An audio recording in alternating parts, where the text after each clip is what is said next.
The morning light spilled through the cracks of the blinds in Daniel's modest apartment. The space was more workshop than home, a cluttered maze of easels, paint tubes, brushes, and half-finished canvases. On one wall hung a single-framed piece, a hauntingly beautiful portrait of his late mother, the only artwork he had ever sold but refused to part with. It was his inspiration, his reminder of why he painted. Daniel had always been drawn to art, even as a child. While other kids played games, he would sit for hours sketching the people and places around him. His mother used to say, "Your art will touch hearts, Daniel. Keep drawing, and one day the world will see." But the world had yet to notice. At 28, Daniel was still waiting for his breakthrough. Bills were piling up, and his part-time job at a local coffee shop barely covered rent. Still, every free moment he had was spent painting, pouring his soul into canvases that he hoped would one day hang in a prestigious gallery. His work wasn't just art, it was a narrative, a blend of cultural pride, personal struggle, and unspoken stories of the underrepresented. That morning, Daniel stood before a canvas, staring at the finished piece he had worked on for weeks. It was a bold depiction of resilience, a figure standing tall amidst a chaotic storm. The vibrant colors contrasted sharply with the dark background, a reflection of hope emerging from adversity. He had poured everything into it, and now it was time to take the next step. With his heart pounding, Daniel carefully packed his portfolio. He had selected 10 of his best works, pieces that he believed showcased his range, vision, and skill. Each one told a story, and he hoped someone would listen. Today, he would visit the Devereaux Gallery, one of the most esteemed art galleries in the city. It was a long shot, but he had to try. The Devereaux Gallery was a stark contrast to Daniel's world. Located in the heart of the upscale district, its exterior was a seamless blend of glass and steel, exuding modern elegance. Inside, the walls were pristine white, adorned with artworks worth tens of thousands of dollars. The air smelled faintly of lavender and polish, and soft classical music played in the background. Daniel hesitated at the entrance, clutching his portfolio tightly. He was dressed in his best, a simple button-down shirt, slacks, and polished shoes. But as he looked around, he couldn't shake the feeling that he didn't belong. Wealthy patrons, dressed in designer clothing, moved leisurely through the space, sipping champagne and murmuring about the art. Taking a deep breath, Daniel stepped inside. The receptionist at the front desk gave him a cursory glance before returning her attention to her computer. "Excuse me," Daniel said, his voice steady despite the lump in his throat. "I'd like to speak with the gallery owner, Ms. Clara." The receptionist raised an eyebrow, her eyes scanning him from head to toe. "Do you have an appointment?" "No, but I was hoping to show her my work. I'm an artist." He held up his portfolio, a flicker of hope in his eyes. She smirked, the kind of smirk that made Daniel's stomach tighten. "Miss Clara is very busy. She doesn't take walk-ins." "Please," he said, his tone earnest. "Just a few minutes. I promise it won't take long." The receptionist sighed and picked up the phone. "One moment." A few minutes later, Miss Clara appeared. She was a tall, elegant woman in her late 50s, her sharp features framed by a sleek silver bob. Dressed in a tailored navy suit and wearing a string of pearls, she exuded authority and sophistication. Her gaze was cool and assessing as she approached Daniel. "You wanted to see me?" she asked, her tone clipped. "Yes, thank you for your time," Daniel said, offering a polite smile. "I'm Daniel, an artist. I brought some of my work, and I was hoping—" "Stop right there," Ms. Clara interrupted, holding up a manicured hand. Her eyes flicked to the portfolio and then back to Daniel, her expression unreadable. "We don't accept unsolicited submissions. Especially not from, well, let's just say, we have a certain standard here." Daniel felt the sting of her words, but kept his composure. "I understand your policy, but if you could just take a look." Ms. Clara cut him off again, this time with a laugh. It wasn't a pleasant sound. "Look, I'm sure you've worked very hard on whatever's in there," she said, gesturing dismissively at his portfolio. But this gallery represents established artists with international acclaim. Our clientele expects a certain caliber. I'm afraid your work wouldn't resonate here. Her words hung in the air, heavy with disdain. Daniel's heart sank, but he refused to let it show. I see, he said quietly. Thank you for your time. As he turned to leave, Ms. Clara added, perhaps you'd have better luck at one of those community art fairs. They might be more appropriate for your style. The comment stung, but Daniel didn't look back. He walked out of the gallery with his head held high, his grip on the portfolio tightening with every step. Outside, the city buzzed around him, but Daniel felt like the world had gone silent. He sat on a bench nearby, staring at the portfolio on his lap. For a moment, doubt crept in, whispering that maybe Ms. Clara was right, that he didn't belong in places like the Devereaux Gallery. But then he thought of his mother's words, your art will touch hearts, Daniel. Keep drawing, and one day the world will see. He took a deep breath, brushing off the humiliation like dust from his shoulders. Ms. Clara's rejection wasn't the end of his story, it was just another chapter. With quiet determination, Daniel stood up and headed home. He would keep painting, keep pushing, and keep believing.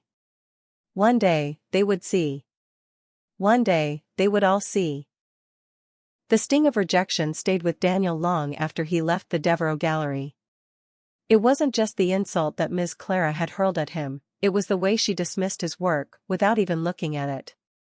For days, her words echoed in his mind, but instead of letting them break him, they ignited something deeper, an unrelenting determination to prove her wrong. Daniel threw himself into his art with a renewed sense of purpose. His small apartment transformed into a sanctuary of creativity. The walls were lined with sketches and canvases, each one more daring and raw than the last. He worked late into the night, fueled by his emotions and the stories he wanted to tell. This time, his work took on a new life. Every piece he created was a reflection of his journey, his struggles, his triumphs, and the quiet resilience of those who had inspired him.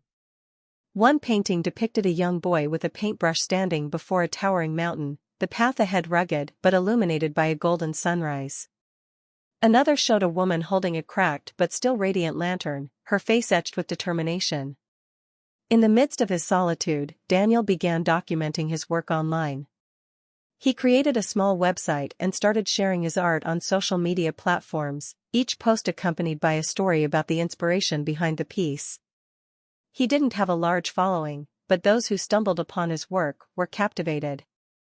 People began sharing his posts, commenting on the emotional depth and uniqueness of his art. One evening, as he worked on a particularly intricate piece, a mural-like canvas filled with vibrant colors and intricate patterns, his phone buzzed with a notification. It was a direct message from an account he didn't recognize. The message read, Hi Daniel. My name is Olivia Hart, and I'm an art critic and columnist for Artful Times. I came across your work online, and I have to say, it's extraordinary. I'd love to feature you in an upcoming article. Would you be open to an interview? Daniel stared at the message, his heart racing. Olivia Hart was a name he had heard before, a renowned critic known for discovering hidden gems in the art world. Her articles were read by gallery owners, collectors, and art enthusiasts worldwide. With trembling fingers, Daniel replied, Thank you so much, Ms. Hart. I'd be honored. The interview took place over a video call the following day. Olivia was warm and engaging, asking Daniel about his background, his inspirations, and his vision as an artist. He spoke from the heart, sharing stories about his late mother, the challenges he had faced, and the message he wanted his art to convey. A week later, the article was published. Titled The Soulful Brushstrokes of Daniel, it was a glowing review of his work, filled with praise for his unique style and storytelling ability. Olivia described him as a rising star in the art world and compared his emotional depth to some of the greatest artists of the modern era. The response was overwhelming. Daniel's website traffic skyrocketed, and his social media accounts were flooded with messages from people who had read the article. Among them were gallery owners and curators who were eager to collaborate with him. The first opportunity came from a mid-sized gallery in a neighboring city. They invited Daniel to showcase his work in a group exhibition featuring emerging artists. The event was a success, with several of his pieces selling on the first night. Encouraged by this, he continued to accept invitations to other exhibitions, each one bringing him closer to the recognition he had always dreamed of. Within months, Daniel's name began appearing in art industry circles. Collectors were drawn to his work, not just for its aesthetic appeal, but for the raw emotions it evoked. His pieces became highly sought after, with some fetching prices he had once only dreamed of. Meanwhile, at the Devereux Gallery, Ms. Clara remained oblivious to Daniel's rising fame. Her gallery, once a cornerstone of the local art scene, was struggling to maintain its relevance. Critics had begun to call out her rigid curation style, accusing her of favoring outdated trends over fresh talent. Foot traffic dwindled, and her events lacked the buzz they once commanded. One afternoon, as Ms. Clara scanned through a trade magazine, she came across an article titled "The Art World's New Visionaries." The feature highlighted several emerging artists, including a familiar name, Daniel. She frowned, barely registering the accompanying photo of a striking painting. "Another one of those upstarts," she muttered dismissively, flipping the page without a second thought. But Daniel's momentum was unstoppable. His reputation grew beyond the local scene, with international galleries expressing interest in his work. He was invited to participate in a prestigious art fair in New York City, a milestone that cemented his place in the art world. Through it all, Daniel remained grounded. He didn't forget the struggles that had shaped him or the people who had supported him along the way. He made a habit of visiting local community centers, mentoring young artists who reminded him of himself. He encouraged them to keep creating, to believe in their voices, and to never let rejection define their worth. Daniel's journey was far from over, but he knew one thing for certain: the world was finally beginning to see him, and he wasn't going to stop now. The glow of success began to light Daniel's path in ways he had never imagined. Invitations to international art exhibitions started pouring in, each more prestigious than the last. His name was no longer whispered in passing by a select few, but discussed with awe and admiration in elite circles. His first major international exhibit was in Paris, the city synonymous with art and culture. The invitation came from the curators of the renowned Louvre Satellite Exhibition, a rare honor for a newcomer. Daniel arrived with a mixture of excitement and nerves, carrying 5 of his most prized pieces. The theme of the exhibition was resilience through art, a perfect match for his work. On opening night, the gallery buzzed with anticipation. Collectors, critics, and art lovers moved through the space, pausing at Daniel's section longer than anywhere else. One painting, The Lantern Bearer, depicting a woman carrying light through darkness, became the centerpiece of the evening. Bidding wars erupted, and by the end of the night, all of Daniel's pieces had sold for staggering amounts. The success left Daniel overwhelmed but determined. His art wasn't just selling, it was resonating. People connected with the stories his work told, the silent struggles, the enduring hope, and the triumph of the human spirit. He realized his art was more than a personal expression, it was a bridge connecting his experiences with those of others. Meeting influential people. As Daniel's reputation grew, so did his network. Art collectors and philanthropists sought him out, eager to own a piece of his growing legacy. At a gala in New York City, he met Sophia Kingsley, a billionaire and avid art collector known for championing underrepresented artists. "Your work speaks volumes," Sophia said, holding a glass of champagne as she admired one of his paintings. "It's more than art, it's a movement." Sophia became one of Daniel's biggest supporters, not just financially, but also as a mentor.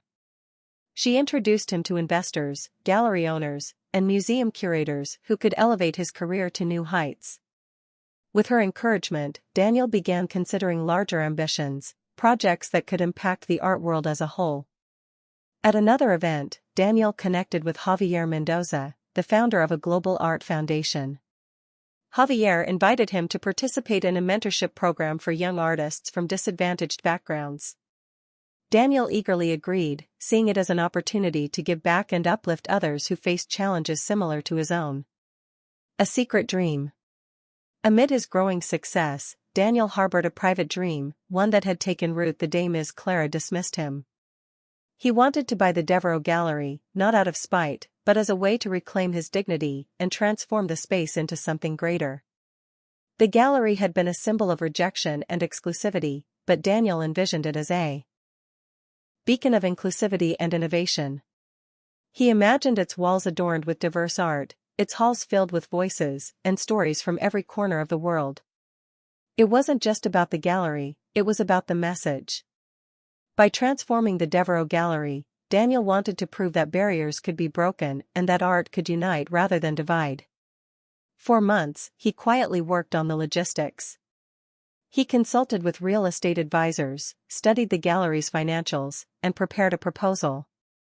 He kept his plans a secret, sharing them only with a close circle of trusted allies. Ms. Clara's struggles. While Daniel's star was rising, Ms. Clara's world was beginning to crumble. The Devereux Gallery, once a prestigious name in the art world, was struggling to keep up with the times. Ms. Clara's refusal to embrace change had alienated younger, more progressive audiences. Her insistence on showcasing only traditional art by established names made the gallery feel stale and irrelevant. Foot traffic dwindled, and high-profile artists began taking their work elsewhere. Financially, the gallery was in dire straits. Ms. Clara had poured her savings into maintaining the gallery's luxurious facade, but the returns were diminishing. Her once loyal patrons were now frequenting newer, more dynamic galleries that celebrated diversity and innovation. To make matters worse, the art world was abuzz with Daniel's meteoric rise. His name appeared in every major art publication, his exhibitions were sold out, and his influence was undeniable. Yet Ms. Clara dismissed his success, chalking it up to fleeting trends. "He's just another social media sensation," she told her assistant one day, waving off an article about Daniel. "These things don't last." But deep down, she couldn't ignore the reality. The Devereux Gallery was no longer the powerhouse it once was, and Ms. Clara was running out of options. A pivotal moment. As Daniel continued his rise, he kept tabs on the Devereux Gallery. He knew its struggles were worsening, and the timing for his plan was nearing perfection. At an exclusive dinner with Sophia and Javier, Daniel shared his dream of buying the gallery. "I want to turn it into a space that stands for everything it currently doesn't," he said. "A place that celebrates diversity, creativity, and the voices that deserve to be heard." Sophia smiled. "You have my full support. Whatever you need, I'm here." Javier nodded. "Count me in. This could be revolutionary." With their backing, Daniel moved forward. He approached Ms. Clara with an offer, fully aware that she had no idea who he was, or the role she had played in shaping his journey. The moment was approaching when their worlds would collide once more, and this time, Daniel would be in control. His rise to fame was not just a personal triumph but a testament to resilience, vision, and the power of art to inspire change. The Devereux Gallery looked different from the last time Daniel had visited. Its once pristine facade showed signs of neglect, chipped paint on the doorframe, a faded sign, and windows that lacked the sparkle they once had. Yet, standing outside, Daniel felt a surge of emotions. It wasn't anger or revenge that brought him back, but a deep sense of fulfillment and closure. Dressed in an understated yet sharp black suit, Daniel walked into the gallery with an air of confidence. His fame had grown enough that he rarely went unrecognized, but today he hoped to remain anonymous. He wanted to see how Ms. Clara would treat him without the weight of his success behind him. Inside, the gallery was eerily quiet. Gone was the hum of wealthy patrons admiring the art, the clinking of champagne glasses, and the soft classical music that once filled the space. The walls, still lined with traditional artwork, seemed dated and uninspired. The energy was stagnant, and Daniel could feel the weight of its struggles in the air. Behind the desk stood Ms. Clara, still impeccably dressed but with a weariness that was hard to ignore. Her silver bob was as sharp as ever, but her once confident demeanor seemed to have dulled. She glanced up when Daniel entered, her eyes briefly scanning him before she put on her practiced smile. Welcome to the Devereaux Gallery, she said, stepping around the desk. How can I assist you today? Daniel smiled politely, holding her gaze. I'm interested in purchasing art. I've heard a lot about this gallery over the years. Her smile widened, though there was a flicker of desperation in her eyes. She was clearly eager to make a sale. You've come to the right place. We have a curated selection of works by some of the finest artists. As she began to lead him through the gallery, Daniel noted the decline in the quality of the art. The pieces, though technically proficient, lacked the vibrancy and emotional depth he remembered aspiring to during his early days. He listened as Ms. Clara described each piece with the polished confidence of a seasoned gallery owner, but there was an edge of anxiety in her voice. You have a good collection, Daniel said, keeping his tone neutral. But I'm curious, do you ever feature emerging artists? Ms. Clara paused, clearly caught off guard by the question. Emerging artists, she repeated, her tone hesitant. Well, we've always prioritized established names. Our clientele expects a certain standard. Daniel raised an eyebrow but said nothing, allowing her words to linger in the air. She seemed flustered by his silence and quickly added, but we're always open to considering new talents, of course. It's just challenging to find artists who fit our vision. As they continued through the gallery, a small group of patrons entered. Ms. Clara greeted them briefly but kept her focus on Daniel, sensing he might be a high-value client. She led him to a piece she claimed was by a world-renowned artist, extolling its virtues and dropping a six-figure price tag. Daniel studied the painting, then turned to her. It's nice, but it doesn't speak to me. I prefer art that tells a story, something raw and authentic. Ms. Clara blinked, struggling to hide her irritation. Of course. Everyone has their preferences. If you'd like, I can show you some pieces in our private collection. That won't be necessary, Daniel said, his tone calm but firm. I came here for a different reason. She tilted her head, her practiced smile faltering. And what reason is that? Daniel set his gaze on her, his voice steady. To remind you of a moment you've likely forgotten. A few years ago, I came here with a portfolio of my work. I asked for a chance, just a moment of your time. You dismissed me before even looking at what I had to offer. Ms. Clara froze, her expression shifting from confusion to realization. She started, but Daniel held up a hand. You told me my art wouldn't resonate here, that I didn't fit your standards. You even suggested I try a community art fair, he continued, his voice unwavering. That moment stayed with me. Not because it broke me, but because it pushed me to prove you wrong.